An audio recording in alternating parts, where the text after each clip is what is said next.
ഗർഭത്തിലായിരിക്കുന്ന പിള്ളേർ, അത് ഗർഭിണികളെ എനിക്കറിയാവുന്ന ഒരു സഹോദരിയുണ്ട്. അപ്പം ആ സഹോദരി പ്രഗ്നൻ്റ് ആയിരുന്ന സമയത്ത്, ഇപ്പം ക്രിസ്മസ് ആയതുകൊണ്ട് ഉണ്ണീശോയുടെ എന്തെങ്കിലും പാട്ടുകളും ഉണ്ണീശോയുടെ സുഹൃത ജപങ്ങളൊക്കെ ചൊല്ലിക്കൊടുത്താൽ ഈ കുഞ്ഞു പിള്ളേരുണ്ടായി കഴിയുമ്പം അത് ആ പിള്ളേർക്ക് അതിനോടൊരു താല്പര്യം ഉണ്ടാകുമെന്ന് പറയാൻ വേണ്ടിയാണ്. ഒരു സഹോദരി ഇങ്ങനെ പ്രഗ്നൻ്റ് ആയിരുന്ന സമയത്ത്, വാവ ഉണ്ടാകാൻ പോകുന്ന സമയത്തൊക്കെ കണ്ടിന്യൂസ് കരുണക്കൊന്ത ചൊല്ലിക്കൊണ്ടിരുന്നത്. വയറ്റിൽ ഉരുവായ സമയം തൊട്ട് കണ്ടിന്യൂസ് കരുണക്കൊന്ത ചൊല്ലിക്കൊണ്ടിരുന്നു. അപ്പം ഈ കൊച്ചുണ്ടായി കഴിഞ്ഞിട്ട് കുറച്ച് നാളൊക്കെ കഴിഞ്ഞപ്പോൾ അത് വീട്ടിൽ കാണുന്നുണ്ട്, പ്രാർത്ഥിക്കുന്നതൊക്കെ വീട്ടിൽ കാണുന്നുണ്ട്. പക്ഷെ ഇതൊരു എഴുന്നേറ്റ് നടക്കാൻ 1ാം ക്ലാസ്സിലൊക്കെ ആയ സമയത്ത് ഈ കൊച്ചിനോട് ആരോടും ഈ കൊച്ചാരും പറയണ്ട, ഈ എവിടെയെങ്കിലും കിടക്കണ ഒരു തുണിയൊക്കെ എടുത്ത് ഉച്ച കഴിഞ്ഞ് 3 മണി സമയമാകുമ്പം കരുണയുടെ ഈശോയെ കണ്ടാലറിയാം അതിന്. അപ്പോൾ അത് അവിടെ പോയിട്ട് ഒന്നെങ്കിൽ ഗത്സമനിൽ പ്രാർത്ഥിക്കുന്ന ഈശോ, അതറിയാവുന്ന ഗത്സമനിൽ ഈശോയാണെന്നറിയാം. ഈശോയുടെ ഒരു രൂപത്തിൻ്റെ അടുത്ത് പോയിട്ട് ഈ തുണിയൊക്കെ തലയിലിട്ടിട്ട്, ആരും പറഞ്ഞു കൊടുത്തിട്ടില്ല 3 മണിക്ക് ഈശോ മരിച്ച സമയമാണെന്നൊന്നും ആരും പറഞ്ഞു കൊടുത്തിട്ടില്ല അതിനോട്. പക്ഷെ അത് തന്നെ പോയിട്ട് ഇങ്ങനെ പോയി നോക്കി നിൽക്കും, ഈശോയെ കുറച്ചു നേരം പോയി നിൽക്കും, ഈശോയുടെ അടുത്ത് പോയി നിൽക്കും, കണ്ട് തിരിച്ചു വരും. കരുണ സ്വീകരിക്കുകയാണ് ആ കൊച്ചിൻ്റെതായ രീതിയിൽ. പിന്നെ അത് വ്യത്യാസം വേറൊരെണ്ണം കണ്ടത്, രണ്ടാമത്തെ അവർക്ക് തന്നെ വേറെ ഒരു കൊച്ചുണ്ടായി. ഇപ്പം ഇത് ചെയ്തില്ല, വേറൊരു രീതി പോയി. പക്ഷെ ഈ മൂത്തതിനേക്കാളും വിപരീതമാണ് രണ്ടാമത്തെ കൊച്ച്.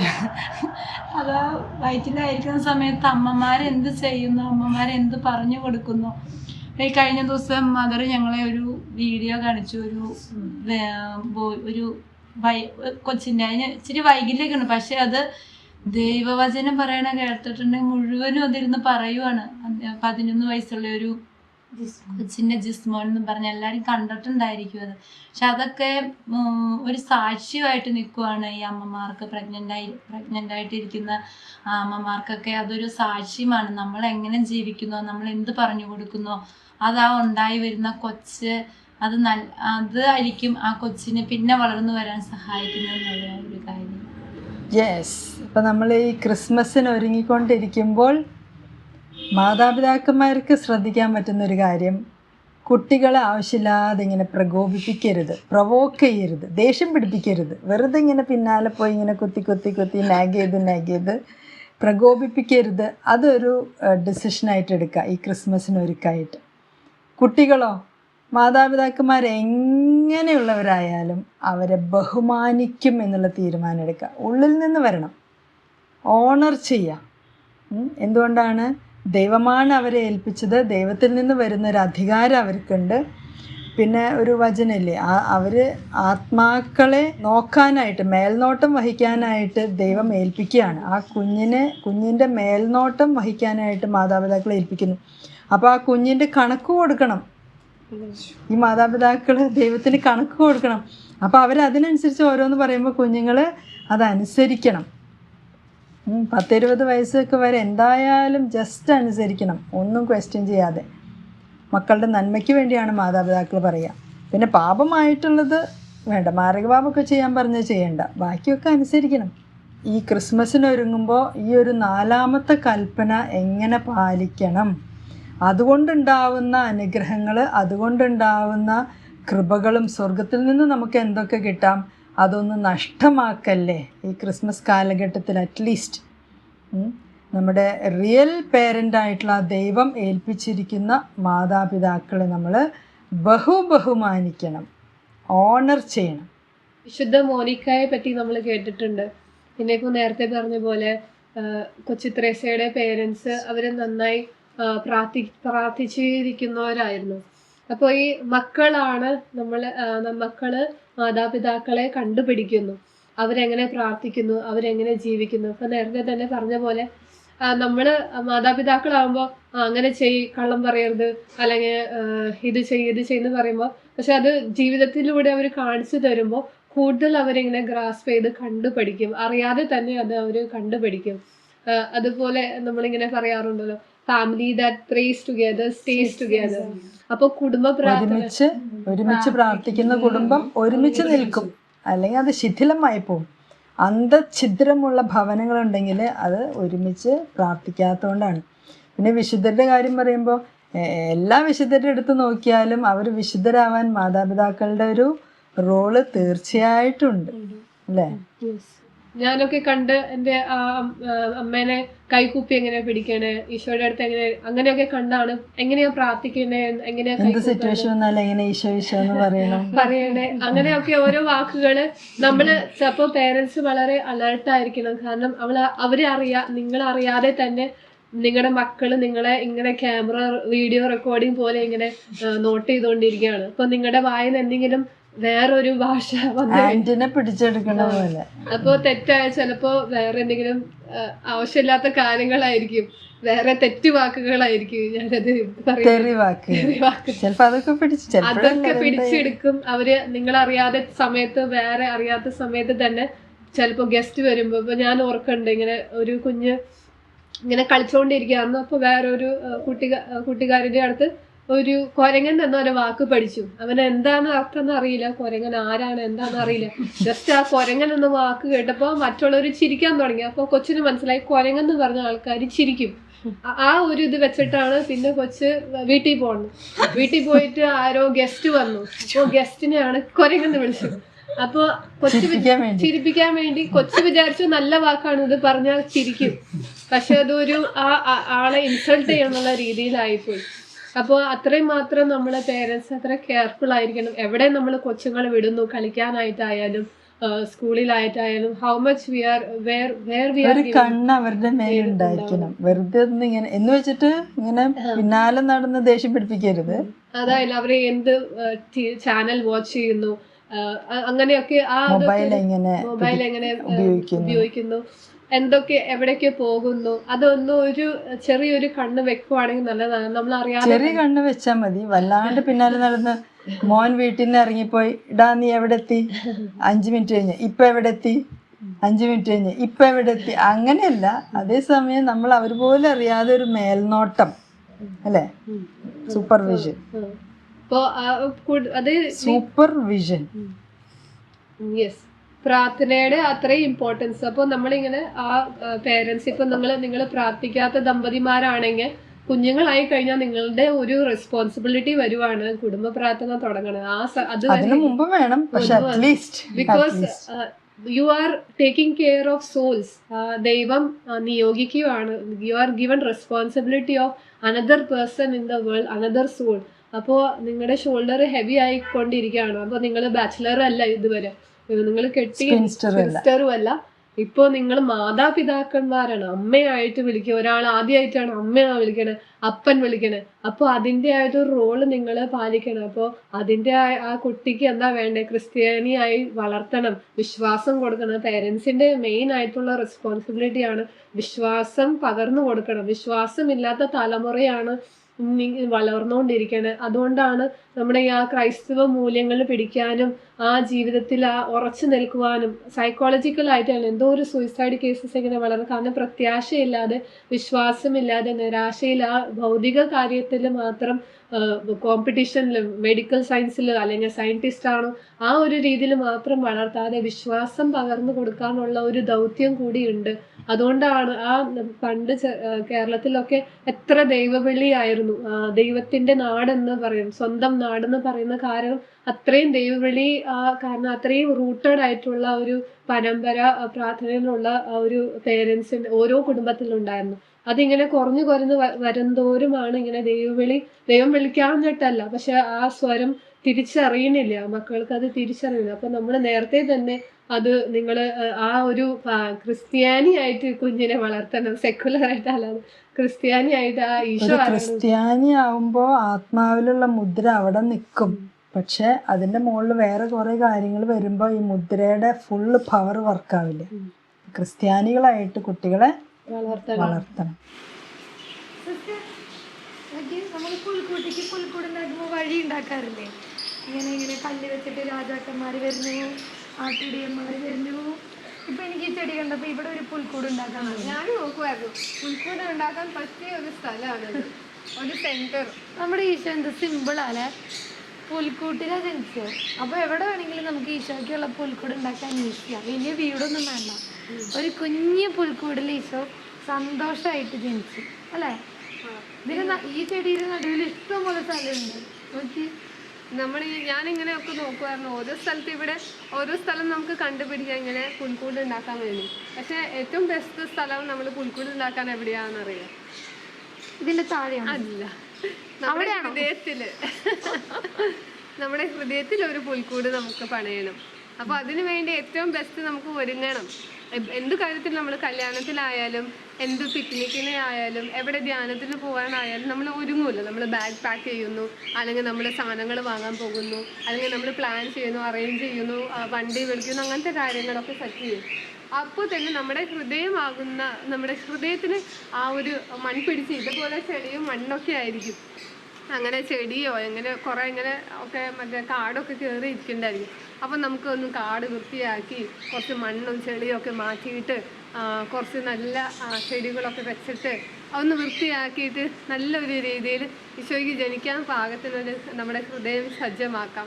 അതിന് ബെസ്റ്റായിട്ട് ഏതാ നമ്മൾ ചെയ്യാൻ പറ്റുക? കുമ്പസാരിക്കാൻ പോവാം, പിന്നെ ദൈവവചനം ധ്യാനിക്കുക, ദൈവവചനം വായിക്കുക, കുറച്ച് കുഞ്ഞ് നല്ല പ്രവർത്തികൾ ചെയ്യുക, സുഹൃതങ്ങൾ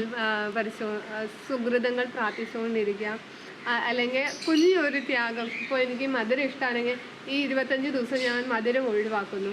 അല്ലെങ്കിൽ എനിക്ക് ഉപ്പ് ഇഷ്ടമാണെങ്കിൽ ഞാൻ ഒരു 25 ദിവസം എക്സ്ട്രാ ഉപ്പ് ഇടാൻ, ചിലപ്പോൾ ഉപ്പില്ലാതെ നമുക്ക് കഴിക്കാൻ പറ്റില്ലായിരിക്കും, പക്ഷേ എക്സ്ട്രാ ഒരു ഉപ്പ് എടുക്കാനുള്ളൊരു ടെൻഡൻസി ഉണ്ടെങ്കിൽ അതൊന്നും ഒഴിവാക്കിയിട്ട്, അല്ലെങ്കിൽ എനിക്ക് ഈ ചിപ്സൊക്കെ കഴിക്കാൻ ഭയങ്കര താല്പര്യമാണ്.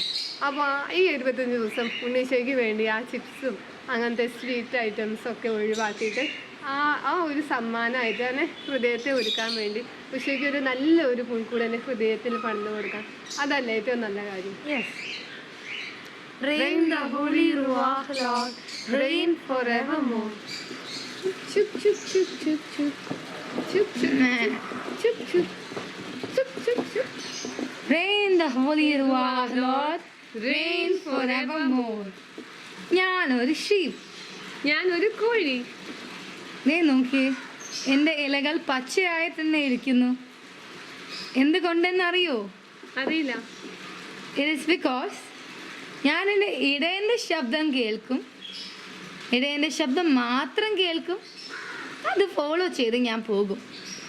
അപ്പോൾ എന്നിൽ ജീവൻ നിലനിൽക്കുന്നു. ബിക്കോസ് എൻ്റെ ജീവരസം ദൈവവചനത്തിലൂടെയാണ്.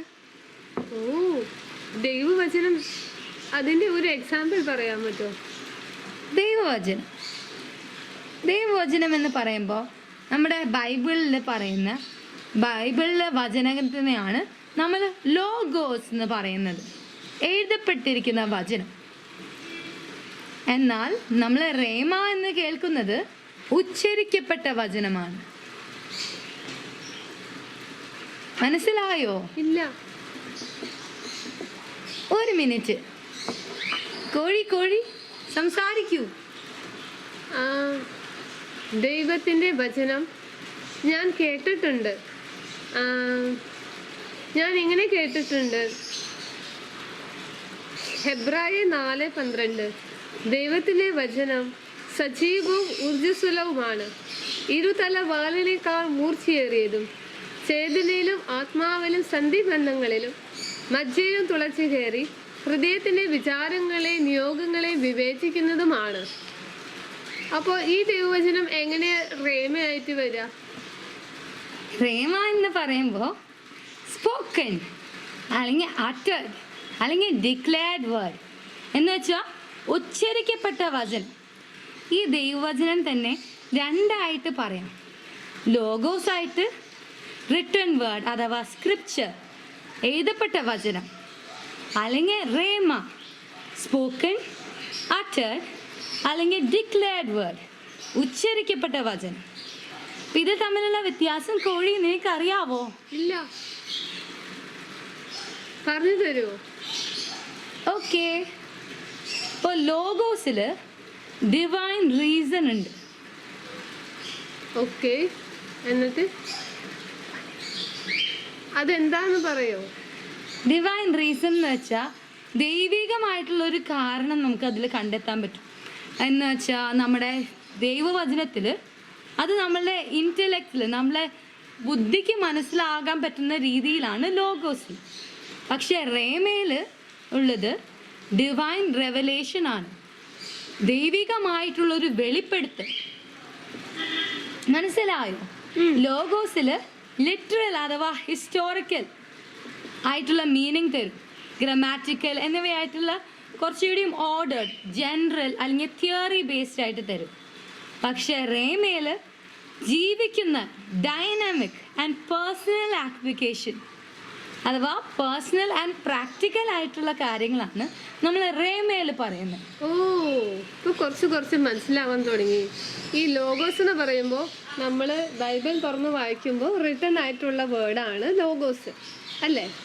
പക്ഷെ ഈ ദൈവവചനം നമ്മുടെ ഹൃദയത്തിൽ നമ്മൾ ഉള്ളിൽ ആക്കിയിട്ട് അത് നമ്മുടെ ജീവിതത്തിൽ നമ്മൾ പ്രാക്ടീസ് ചെയ്യുമ്പോഴാണ് ആ ദൈവവചനം റേമയായിട്ട് മാറുക അല്ലേ? അത് തന്നെ. അപ്പോൾ ഈ ലോഗോസ് എന്ന് പറഞ്ഞാൽ ഇത് ശരിക്കും ഒരു ഫൗണ്ടേഷനാണ്. ഫൗണ്ടേഷൻ എന്ന് വെച്ചാൽ ഒരു ഫൗണ്ടേഷൻ ഇല്ലാതെ നമുക്ക് വീട് പണിയാൻ പറ്റുമോ? ഇല്ല. ഈശോ ആകുന്ന ഫൗണ്ടേഷൻ തന്നെയാണ് ലോഗോസ് എന്ന് പറയുന്നത്. That is the word of God, ബൈബിളിലുള്ള ദൈവവചനം. അപ്പോൾ ഈ ഫൗണ്ടേഷനിൽ ബിൽഡപ്പ് ആവുന്നതാണ് ഈ റേമ എന്ന് പറയുന്നത്. ഓ, അപ്പോൾ അടിസ്ഥാനം എന്ന് പറയുമ്പോൾ ഈശോ ആകുന്ന ദൈവവചനം, ലോഗോസ്. പിന്നെ അതിൽ നമ്മൾ പണിത് വരുമ്പോൾ അത് റേമയായി മാറും. ഇപ്പോൾ ഒരു സിമ്പിൾ ആയിട്ടൊരു കാര്യം പറയുകയാണെങ്കിൽ, നമ്മുടെ പ്രോഫറ്റ് മോസസ് നമുക്ക് ബൈബിളിലൂടെ ഒരുപാട് കമാൻഡ്മെന്റ്സ് ഓഫ് ദ ലോർഡ് തന്നു. അപ്പോൾ ഇതൊക്കെ ടാബ്ലറ്റ്സിൽ നമുക്ക് കാണപ്പെട്ടു. ഇതിനെയാണ് ലോഗോസ് എന്ന് പറയുന്നത്. മനസ്സിലായി. അപ്പോൾ ദൈവം തൻ്റെ കൈവിരൽ കൊണ്ട് ആ പലകയില് സ്റ്റോൺ ടാബ്ലറ്റ്സിൽ എഴുതിയപ്പോൾ അതാണ് ലോഗോസ് അല്ലേ? യെസ്. പക്ഷെ അവര് പിന്നെ പാലിക്കാൻ തുടങ്ങിയപ്പോൾ, അതായത് ആ ഇസ്രായേൽ ജനത ഈ നിയമങ്ങൾ പാലിക്കാൻ തുടങ്ങി ഹൃദയത്തിലേക്ക് ആയപ്പോൾ അതാണ് റേമ. യെസ്. ഇപ്പോൾ നമ്മൾ കുറേ പ്രസംഗങ്ങളൊക്കെ കേൾക്കുന്നുണ്ടല്ലോ, കുറേ ഫാദേഴ്സിൻ്റെ ഒക്കെ നമ്മൾ പ്രസംഗങ്ങളൊക്കെ കേൾക്കാറുണ്ട്. ഇത് ആക്ച്വലി നമ്മൾ കേൾക്കുന്നത് റേമയാണ്. നമ്മളെ ഉള്ളിൽ, നമ്മളെ കോൺഷ്യൻസിൽ കർത്താവിൻ്റെ സ്വരം മുഴങ്ങി കേൾക്കേണ്ടതാണ്. ഇത് കേൾക്കാൻ പറ്റാത്തത് കൊണ്ടാണ് നമ്മൾ കുറേ ധ്യാന ഗുരുക്കളൊക്കെ പറയുന്നത് കേൾക്കുന്നത്.